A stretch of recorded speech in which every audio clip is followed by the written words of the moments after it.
हाय दोस्तों, आज की वीडियो में हम स्ट्रेंथ ऑफ मटेरियल में stresses due to pure shearing, इसके लिए हम नॉर्मल स्ट्रेस और शियर स्ट्रेस कैलकुलेट करेंगे। लास्ट वीडियो में मैंने आपको stresses in a tensile member first वाली कंडीशन के लिए नॉर्मल स्ट्रेस और शियर स्ट्रेस के लिए डेरिवेशन करा दिया है, तो आप उस वाली वीडियो को ज़रूर देखें। और मैंने आपको ये भी बता दिया था कि इसमें 4 केस होते हैं और 4 केस के लिए डायग्राम भी समझा दिया था।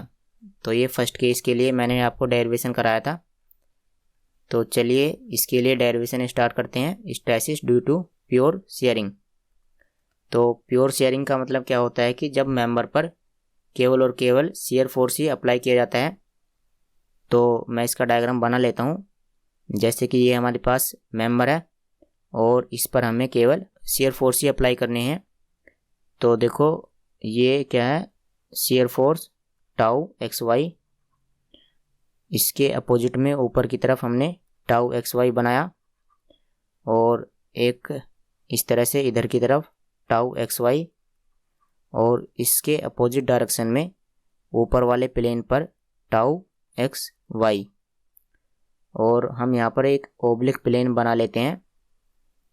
इस ओब्लिक प्लेन के नॉर्मल पर जो स्ट्रेस है वो क्या है, सिग्मा एन, और इसके पैरेलल में है टाउ शियर स्ट्रेस। ये जो ओब्लिक प्लेन है इस वर्टिकल एक्सिस के साथ में थीटा एंगल बनाता है, ये हमारा अजम्पशन है। चाहे तो आप थीटा एंगल इस वाले को भी मान सकते हो। और ऐसा करते हैं कि ये जो ट्राइंगल है इसका हम नाम दे देते हैं ए, बी और सी। तो पहले वाले डेरिवेशन की तरह हम यहाँ पर फ्री बॉडी डायग्राम बना लेते हैं। तो ये वाला जो ट्राइंगल है ABC, इसको हम यहाँ पर बना लेते हैं। ये वाला एंगल थीटा है, ये A, B और C। इस वाले प्लेन पर टाउ एक्स वाई है और इस वाले प्लेन पर क्या है, टाउ एक्स वाई, और AC प्लेन पर सिग्मा एन और ये टाउ शियर स्ट्रेस दोनों हैं। तो ये फ्री बॉडी डायग्राम था। अब हम क्या कर लेते हैं कि डेरिवेशन को आसान बनाने के लिए, आसानी से समझने के लिए हम यहाँ पर ये जो फोर्सेस हैं इन फोर्सेस को हम यहाँ पर लिख लेते हैं। तो देखो ये 2 लाइन तो होती ही हैं, हम अपने आप से इसमें 2 लाइन और इस तरह से बना देते हैं। ठीक है। अब देखो सिग्मा एन क्या है, ये वाली लाइन सिग्मा एन है, और जो टाउ है ये क्या है, इस डायरेक्शन में है। तो आप देख सकते हो ये क्या है, टाउ, और इधर हॉरिजॉन्टल डायरेक्शन में क्या है, ये वाला टाउ एक्स वाई, ये क्या है, टाउ एक्स वाई, और नीचे की तरफ वर्टिकल डायरेक्शन में ये क्या है, टाउ एक्स वाई। तो इसे भी हम यहाँ पर लिख देते हैं, ये टाउ एक्स वाई। और ऐसा कर लेते हैं कि ये जो स्ट्रेस हैं इन्हें हम फोर्स में कन्वर्ट कर लेते हैं।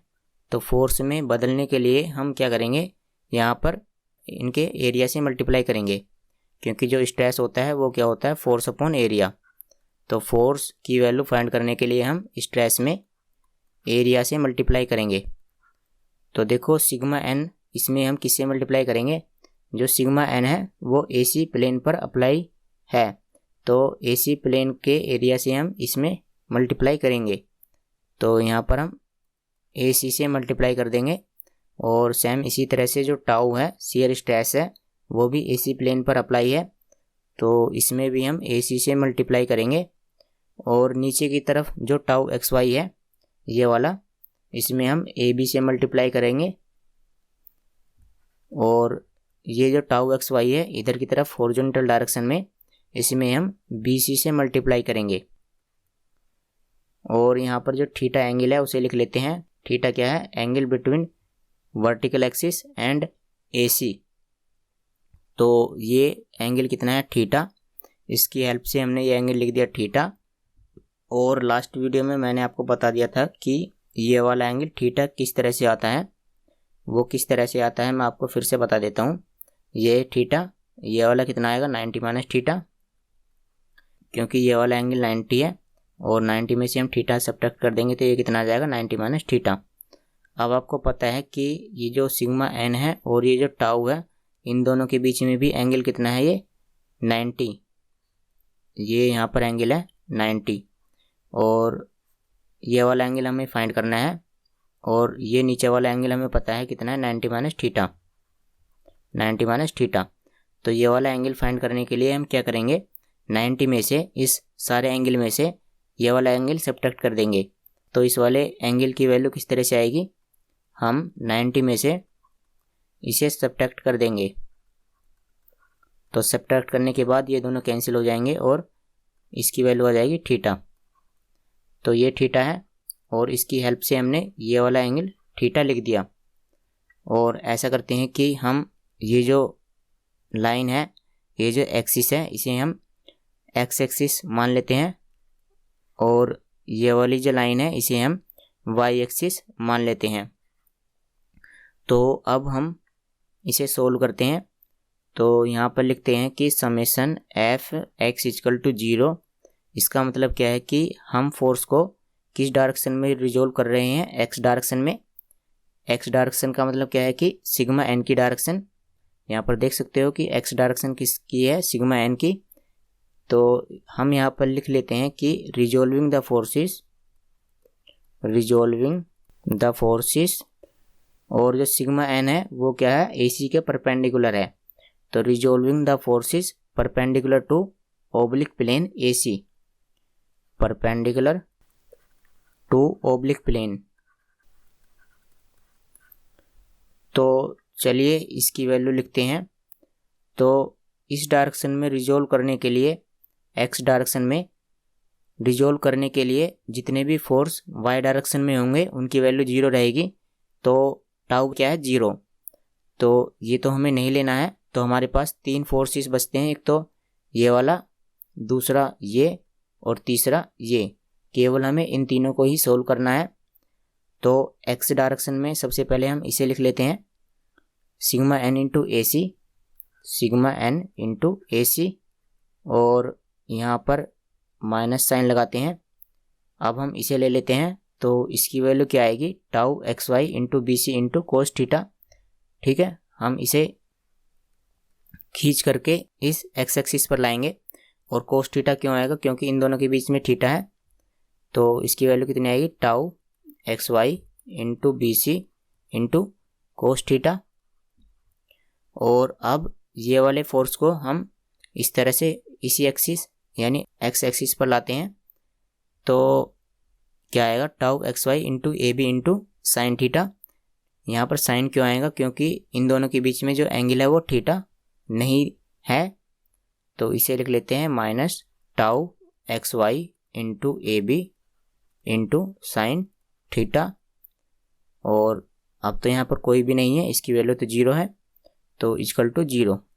अब देखो यहाँ पर माइनस हमने क्यों लिया है, माइनस हमने इसलिए लिया है क्योंकि जो सिग्मा एन की डायरेक्शन है वो तो हमने इधर की तरफ पॉजिटिव मानी है, और इसके विपरीत में यानी इसके अपोजिट डायरेक्शन में ये वाले फोर्सेस की वैल्यू क्या रहेगी, नेगेटिव रहेगी। तो इस डायरेक्शन में पॉजिटिव, तो इस डायरेक्शन में नेगेटिव।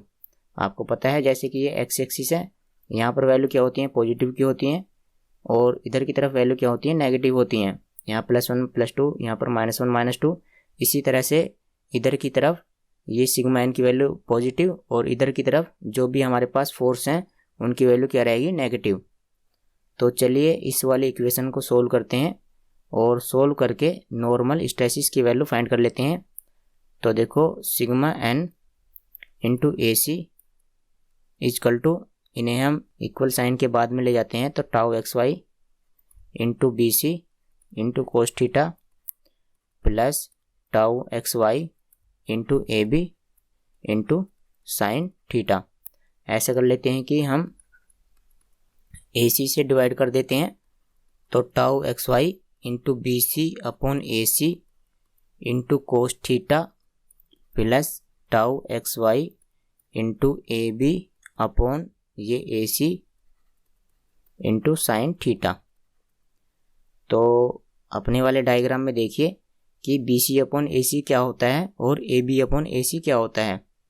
यहाँ पर देखिए B C upon A C, B C upon A C. तो बी सी अपॉन ए सी क्या है? Sine theta. आप समझ सकते हो कि साइन थीटा क्या होता है? Perpendicular upon hypotenuse. तो साइन थीटा की वैल्यू क्या रहेगी? बी सी अपॉन ए सी। और इसी तरह से कोस थीटा की वैल्यू क्या रहेगी? A B upon A C. तो इनकी जगह पर हम लिख देते हैं कि sigma n equal to tau x y into ये क्या है? Sine theta. और इसे ऐसे ही लिख लेते हैं और इसकी जगह पर कोस थीटा। तो tau x y into cos theta into sine theta. तो इसे सोल्व कर लेते हैं। तो देखो यहाँ से टाउ एक्स वाई कॉमन आ जाएगा, तो इसे कॉमन ले लिया तो यहाँ से क्या बचा? ये sine theta into cos theta. और यहाँ से भी क्या बचेगा? Sine theta into cos theta. इन दोनों के बीच में कौन सा वाला साइन है? प्लस का। तो क्या हो जाएगा? वो दोनों ही ऐड हो जाएंगे। तो 2 into sine theta into cos theta. तो देखो 2 sine theta into cos theta क्या होता है? Sine 2 theta. तो इसे यहाँ पर लिख लेते हैं। तो दोस्तों ये नॉर्मल स्ट्रेस के लिए फॉर्मूला है। अब हम शियर स्ट्रेस के लिए भी फॉर्मूला कैलकुलेट कर लेते हैं। ये जो शियर स्ट्रेस है ये वाला, तो इस बार तो हमने summation f x equal to 0 लिया था। अब की बार हम summation f y equal to 0 लेंगे। और ये जो जितने भी फोर्सेस हैं इन्हें हम वाई डायरेक्शन में सोल्व करेंगे। तो जब हम वाई डायरेक्शन में सोल्व करेंगे तो जितने भी फोर्स एक्स डायरेक्शन में हैं उनकी वैल्यू क्या रहेगी? 0 रहेगी। तो इसकी वैल्यू तो 0 रहेगी। तो इस तरह से हमारे पास 3 फोर्स बचते हैं। एक तो ये वाला, दूसरा ये, और तीसरा ये। इसकी वैल्यू 0। तो यहाँ पर लिख लेते हैं summation f y equal to 0। यहाँ पर लिखते हैं summation f y equal to 0। और इसका मतलब क्या है? Resolving the forces parallel to the oblique plane. अब की बार हम ओब्लिक प्लेन के पैरेलल में फोर्सेस को रिजोल्व कर रहे हैं, क्योंकि आप देख सकते हो कि जो वाई एक्सिस है वो क्या है? इस AC के पैरेलल, ओब्लिक प्लेन के पैरेलल। तो यहाँ पर लिख लेते हैं। चलिए इसे सोल्व करते हैं।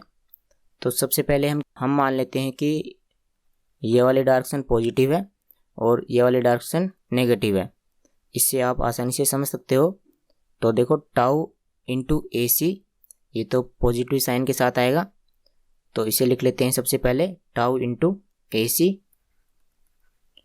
और उसके बाद में हम ऐसा करते हैं कि ये जो फोर्स है इसे हम खींच करके यहाँ वाई एक्सिस पर लाते हैं।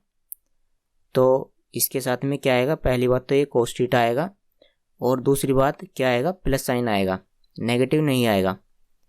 अगर ये फोर्स यहाँ पर आ जाता तो वो नेगेटिव साइन आता, लेकिन इस फोर्स को हम यहाँ से खींच करके यहाँ पर तो ला ही नहीं सकते, क्योंकि इन दोनों के बीच में तो हमें एंगल भी नहीं पता है।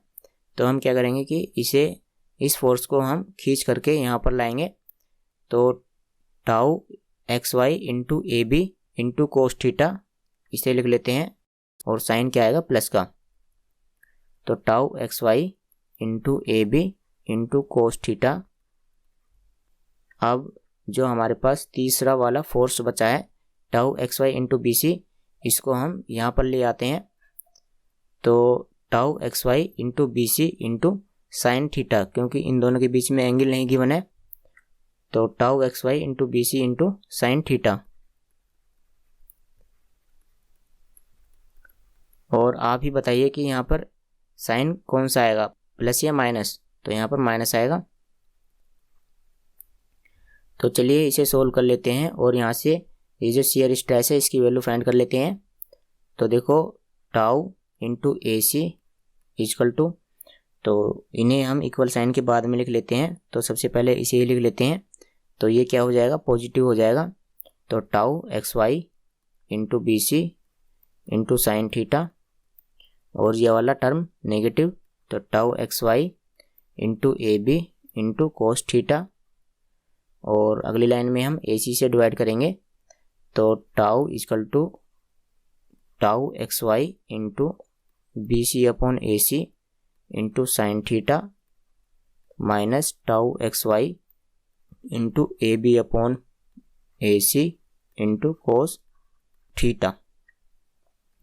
तो देखो BC अपॉन AC क्या होता है, BC upon AC sine theta और AB upon AC cos theta.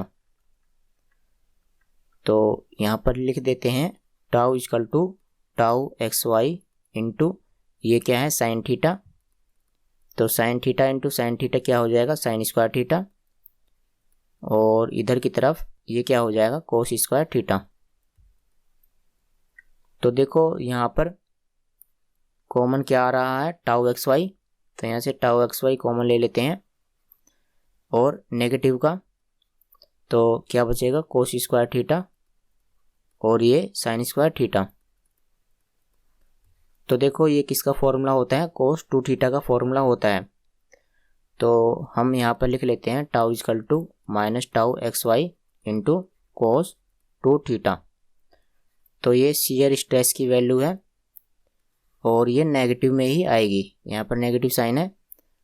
तो इसका मतलब क्या है कि जो शियर स्ट्रेस है वो हमने इस डायरेक्शन में रिजोल्व किया है, तो इस डायरेक्शन में तो शियर स्ट्रेस की वैल्यू नेगेटिव और इस डायरेक्शन में शियर स्ट्रेस की वैल्यू क्या आएगी पॉजिटिव आएगी।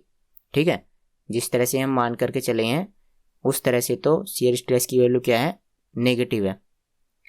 अब चलो ऐसा करते हैं कि रिजल्टेंट स्ट्रेस फाइंड कर लेते हैं। रिजल्टेंट स्ट्रेस क्या होता है, इस टाउ और इस सिग्मा एन का रिजल्टेंट। तो सबसे पहले हम डायग्राम ड्रॉ कर लेते हैं। तो ये क्या है नॉर्मल स्ट्रेस और ये क्या है शियर स्ट्रेस, और इनके बीच में एंगल कितना है 90 डिग्री। तो अगर हम इन दोनों को इस तरह से मिला दें तो ये एक राइट एंगल ट्रायंगल बन जाता है, और इस राइट एंगल ट्रायंगल में ये वाली जो साइड है हाइपोटेनस, इसी को हम बोलते हैं इसका रिजल्टेंट। तो ये रिजल्टेंट किस तरह से आएगा tau square plus sigma n square. तो यहाँ पर लिख देते हैं कि resultant stress equal to sigma n square plus tau square. ये किससे आया है पाइथागोरस प्रमेय से आया है। और ऐसा कर लेते हैं कि जो रिजल्टेंट स्ट्रेस की पोजीशन है इसे भी हम लिख देते हैं।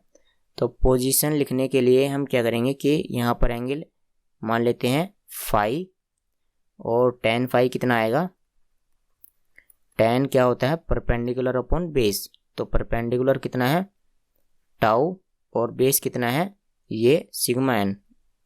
ये वाली जो लाइन है इसको हम सिग्मा एन से रिप्रेजेंट करते हैं और ये वाली जो लाइन है इसको हम टाउ से रिप्रेजेंट करते हैं।